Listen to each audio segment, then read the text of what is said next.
तो उन्होंने मुझे कार के अंदर पुश कर दिया, उनकी कार के अंदर, और फिर अंदर जाके मुझे उन्होंने थोड़े टाइम बाद इंजेक्शन मार दिया। फिर बाद में आगे 15 पूरी बॉडी चेक करके मोबाइल लेके वो क्लियर हो गया। फिर बाद में मैं सीधा आँख खुली तो मैं एक बंद कमरे में था। दोपहर को उसको 2 रोटी और प्याज दिया जाता था और रात को 2 रोटी और प्याज दिया जाता था। 30 दिन तक हमारे परिवार ने जो तकलीफ उठाई है, एक एक मिनट जो हमने गुजारी है, वो हमारा दिल जानता है और सफर करने वाला परिवार ही जान सकता है कि दुख क्या होता है।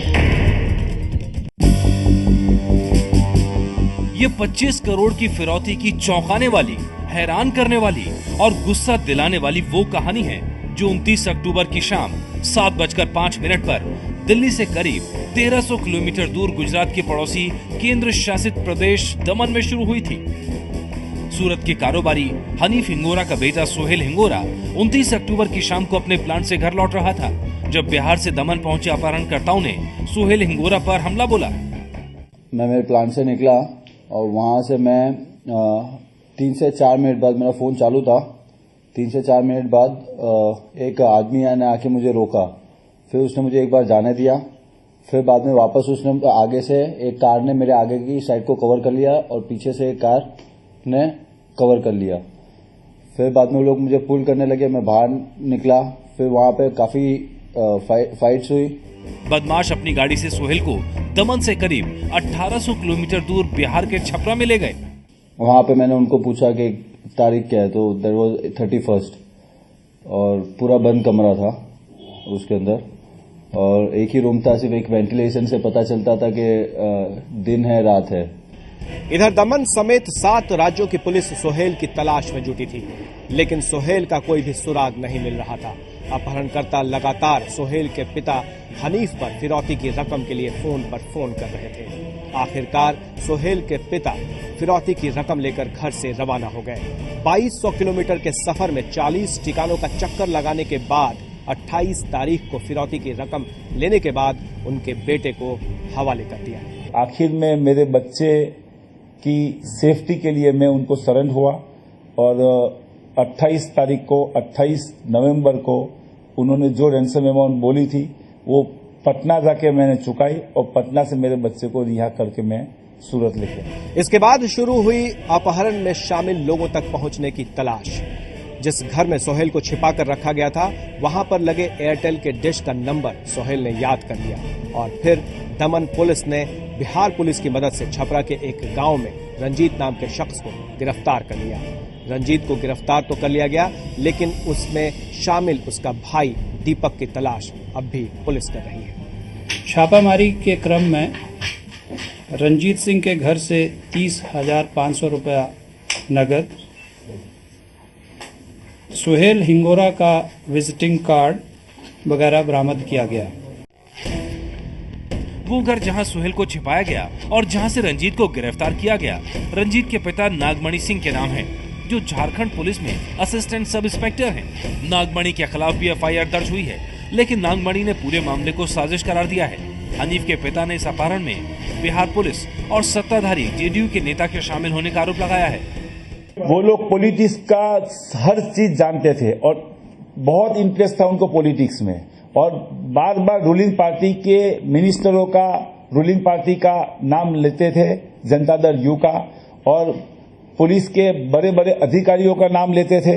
मैं नहीं जानता हूं नीतीश कुमार इसमें इन्वॉल्व है कि नहीं है, लेकिन अगर नीतीश कुमार जी कुछ नहीं करते हैं तो यही माना जाएगा कि नीतीश कुमार जी भी इसमें इन्वॉल्व है। उन लोग की बातों से था कि मतलब उन लोग को पुलिस का कोई दूर दूर तक डर नहीं था। हाँ, पुलिस के साथ लोग का अच्छा, वो लोग दे यूज्ड टू कॉल प्रशासन, पुलिस को प्रशासन बोलते थे और प्रशासन काफी एक्टिव है। प्रशासन से उन लोग को इतना ज्यादा फर्क नहीं पड़ता और उन लोग ने मतलब उन लोग को प्रशासन मतलब इन्वॉल्वमेंट काफी हद मतलब उन लोग की बातों से मतलब वो लग रहा था कि इन्वॉल्वमेंट हर तरीके का उनको सपोर्ट और हर उन लोग नीडर थे। डर वर उन लोग को प्रशासन का इतना कोई डर वर था नहीं, लोग को दूर दूर तक नहीं था। अपहरण मामले में जेडीयू के किसी नेता के शामिल होने के आरोपों के बाद मुख्यमंत्री नीतीश कुमार ने दोषियों के खिलाफ कार्रवाई की बात कही है। जो मीडिया के माध्यम से प्रचारित किया जा रहा है तो वो गुजरात से कुछ बातें आ रही हैं तो उसके बारे में भी हमने आज भी और इसके पहले भी कहा था कि इसके तह तक जाइए और कोई व्यक्ति इसमें आता है, किसी भी व्यक्ति का नाम हो वहां तक पहुंचिए। रंजीत सिंह के घर में सुहेल हिंगोरा को रखते हुए दिनांक 25/11/2013 को रंजीत सिंह की शादी हुई, जिसमें दर्जनों गाड़ियां आई थी और जिस पर कई लोग शामिल हुए थे। शादी में जो वीडियोग्राफी हुई थी उसके वीडियो को प्राप्त करने का प्रयास किया गया। उसके पश्चात फ्रेम बार बारीकी से वीडियो का विश्लेषण किया, जिससे स्पष्ट हुआ कि उसमें कई व्यक्ति ऐसे हैं जिनकी पहचान स्थानीय लोगों के द्वारा नहीं की गई, अर्थात ये लोग बाहरी थे। इस मामले में हिंगोरा परिवार ने गुजरात के मुख्यमंत्री नरेंद्र मोदी से मुलाकात कर सच सामने लाने की गुजारिश की। नीतीश और नरेंद्र मोदी का राजनीतिक रिश्ता किसी से छिपा नहीं है। इधर नीतीश के नेता पर सवाल उठे, उधर बीजेपी को हमला बोलने का मौका मिल गया। ये अपहरण की घटनाएं, हत्या की घटनाएं, नक्सलवादी हमले, आतंकवादी हमले, ये इन घटनाओं में लगातार वृद्धि हो रही है और उसी क्रम में ये जो घटना हुई है फिरौती की, ये उसी की एक कड़ी है और लोगों के मन में एक डर पैदा होता जा रहा है कि कहीं बिहार पिछले दिनों की ओर तो लौट के नहीं चला जाएगा। तो ये राज्य के मुख्यमंत्री का दायित्व बनता है कि लोगों का विश्वास बना रहे। उसको जो छुड़ा है वो बिहार से छुड़ा है और अनिल सिंगोरा जी को लगता है कि वहां पर कई पुलिस अधिकारी, उच्च पुलिस अधिकारी और जेडीयू के नेता भी शामिल है, ऐसा उनका कहना है। तपास का विषय है, अभी नाम किसी का बाहर आया नहीं है, मगर वो खुद वहाँ गए, उन्होंने बहुत बड़ी रकम जब दी है तो उसका जो उनको जो लगता है तो उनको मानने के लिए कोई ना कोई वजह भी होगी और कोई कारण भी होंगे।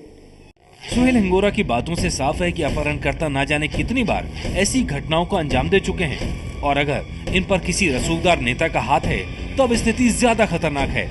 इंतजार है तफ्तीश के सारे तारों को आपस में जोड़कर उन चेहरों से नकाब उतारने की जो सामने कुछ और पीठ के पीछे खतरनाक साजिशों को अंजाम देने में जुटे हैं।